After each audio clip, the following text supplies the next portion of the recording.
Dördüncüdə də yenə həmin məntiqə əsaslanacaq. Deyir ki, bu bərabərliyi isbat edin.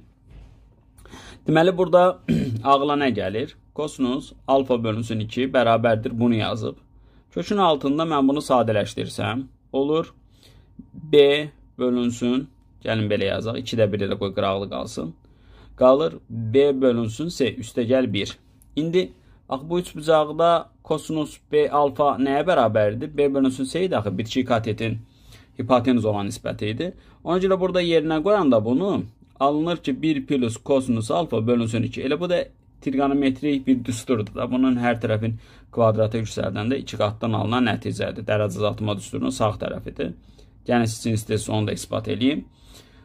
Çünki kosinus 2 alfanın düsturu vardı. Biz kosinus 2 beta deyək. Gəlin. Bu nə idi? Kosinus kvadratı beta çıxılsın sinus kvadratı beta idi.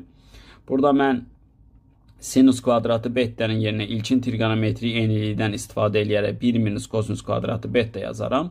Və bu mənə verər 2 kosinus kvadratı beta çıxılsın 1. Onda buradan bərabərlikdən kosinus kvadratı beta'nı tapsam, bu olacaq 1 plus kosinus 2 beta. Və hər tərəfi də buradan 2 dənə idi. 2-yə böləcəm. İndi burada fikir verin.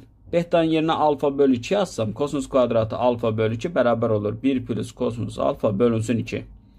Və kökü alsam, çünki bu iti bucaqdır. İti bucaqda da hələ alfa bölü 2-dir. Yəni, yarıya da bölmüşük. Deməli, iti bucağının kosinusu müsbətdir.